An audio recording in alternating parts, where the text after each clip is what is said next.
Fakultas Ekonomi Universitas Pasundan menggelar pengenalan sistem akademik atau PSAK kepada 548 mahasiswa barunya.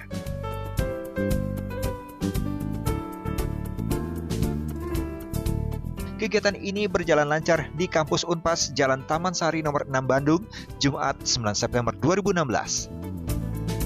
Wakil Dekan 3 Fakultas Ekonomi Universitas Pasundan, Dikdik Kusdiana, sebagai penanggung jawab kegiatan pengenalan akademik mengungkapkan, kegiatan dalam momentum penerimaan mahasiswa baru berjalan sesuai arahan Dinas Pendidikan.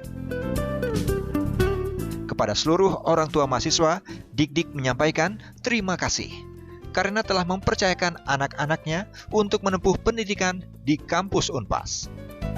Desain untuk acara pengenalan mahasiswa baru di Fakultas Ekonomi tahun ini tentu saja sebagai lembaga yang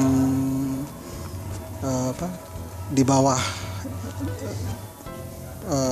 Kementerian Ristek Dikti, dan kita terpercaya dengan diperolehnya akreditasi A. Kita mengacu kepada aturan dikti tentu saja. Di dalam aturan dikti itu terutama ada himbauan dari Dirjen Kemahasiswaan Ristek Dikti yang menyatakan bahwa pelaksanaan lebih mengarah kepada pengenalan wawasan kebangsaan dan pengenalan sistem akademik dan kemahasiswaan di Fakultas Ekonomi. Ya, sehingga di situ juga ada rambu-rambu dalam pelaksanaannya bahwa tidak boleh ada perpeloncoan, ya, baik secara fisik maupun non fisik lah, mental gitu. Dalam acara PSAK ini kita akan memberikan dasar-dasar. Jadi kalau misalkan perang itu 80% menang kalau kita mengetahui medannya gitu ya. Nah, seperti halnya itu, maka program PSAK itu kita kenalkan mereka ke medan pendidikan di Fakultas Ekonomi ini. Pengenalan sistem akademik, pengenalan sistem kemahasiswaan, dan semua fasilitas yang ada di Fakultas Ekonomi ini. Jadi pada saatnya mereka melaksanakan pembelajaran atau pendidikan dan pembelajaran, mereka akan lebih mudah, ya, mengakses berbagai fasilitas yang ada di Fakultas Ekonomi. Harapan kami untuk mahasiswa baru, yang pertama kami ingin menyampaikan terima kasih kepada para orang tua mahasiswa yang sudah mempercayai lembaga kami untuk menitipkan anaknya di sini. Dan insya Allah akan kami didik mahasiswa baru ini, dan sesuai dengan komitmen institusi pendidikan bahwa 4 tahun yang akan datang mereka diharapkan menjadi sarjana ekonomi yang tidak hanya punya kemampuan secara profesional, tapi juga berakhlak mulia, berbudaya, dan berpikiran global. Kegiatan PSAK yang dihadiri jajaran dari Fakultas Ekonomi, baik pejabat struktural maupun dosen serta guru besarnya ini menjadi pembuka di hari pertama kegiatannya.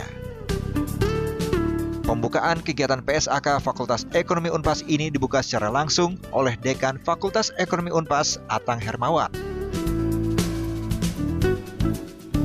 Beliau menyampaikan, kegiatan PSAK ini adalah proses perkenalan kampus untuk menyesuaikan suasana perkuliahan nantinya. Dalam kegiatan ini juga, pihak kampus berusaha menanamkan hard skill dan soft skill para mahasiswa baru sehingga nantinya melahirkan lulusan yang memiliki kompetensi tinggi. Pada intinya, proses perkuliahan di fakultas atau universitas tentunya berbeda dengan proses perkuliahan di tataran sekolah menengah umum. Maka tentunya harus ada upaya yang dilakukan oleh fakultas itu sendiri dalam rangka memperkenalkan proses pembelajaran, memperkenalkan lingkungan kampus, memperkenalkan admisi akademik, termasuk memperkenalkan aspek-aspek lain yang mesti diketahui oleh mahasiswa. Kenapa demikian? Karena kalau mahasiswa tadi tidak menyiapkan diri, bahkan tidak menyesuaikan dengan keadaan kampus tadi, tentunya akan sulit di dalam mengikuti perkuliahan di kampus ini. Nah, dalam konteks kualitas tentunya sama dengan visi misi yang kita miliki ya. Salah satu visi yang diemban oleh Fakultas Ekonomi itu adalah dalam rangka meningkatkan profesionalisme. Artinya apa? Ada 2 aspek yang kita coba terapkan ke mahasiswa. Yang pertama adalah hard skill, yang kedua adalah soft skill. Hard skill itu adalah kemampuan mahasiswa sesuai dengan kompetensinya. Kalau jurusan akuntansi, mereka harus memahami tentang ilmu akuntansi. Kalau mau ilmu manajemen harus paham tentang ilmu manajemen, dan ekonomi pembangunan paham terhadap ilmu pembangunan. Itu yang harus ditanamkan oleh fakultas terhadap mahasiswa itu dalam kerangka menciptakan kompetensi mereka. Dan yang kedua adalah soft skill-nya. tanpa memiliki arti apa-apa apabila hard skill tanpa ditopang dengan soft skill, interpersonal dan interpersonal skill daripada mahasiswa itu sendiri. Artinya sejauh mana mereka mampu di dalam berkomunikasi, sejauh mana mereka mampu di dalam beradaptasi, sejauh mana mereka mampu dalam berorganisasi, itu yang kita tanamkan ke mereka. Jadi ada 2 sasaran yang kita miliki, yaitu hard skill dan soft skill, dalam rangka melahirkan lulusan yang memiliki kompetensi tinggi. Meningkatkan profesionalisme mahasiswa ekonomi dengan menjunjung tinggi nilai-nilai religius, budaya, dan berwawasan global. Itulah tema yang diangkat dari kegiatan pengenalan sistem akademik atau PSAK yang ingin dicapai untuk para mahasiswa baru dari Fakultas Ekonomi Unpas ini. Ini lebih dikenalkan kepada kampus Fakultas Ekonomi itu sendiri. Jadi Fakultas Ekonomi itu bagaimana gitu. Makanya di sini kita dalam acara ini kita jelaskan bahwa Fakultas Ekonomi itu seperti ini dengan sistem akademiknya yang seperti ini. Kalau outputnya sih ya jelas gitu, dari temanya sendiri pun kita menginginkan bahwa adanya generasi baru dari ekonomi yang mereka tuh profesional bukan hanya dalam kinerja tapi juga mereka tuh patuh terhadap agama, budaya dan juga sosial lainnya seperti itu. Untuk mahasiswa baru sih dari LEM sendiri agar mereka bisa berpikir kritis, karena mahasiswa sekarang banyak yang mereka kurang berpikir kritis terhadap untuk menanggapi lingkungan yang ada gitu. Saya ucapkan selamat datang kepada seluruh mahasiswa baru Fakultas Ekonomi Universitas Pasundan. Selamat datang di kampus tercinta, cintai alma mater dan lakukan yang terbaik yang kalian bisa.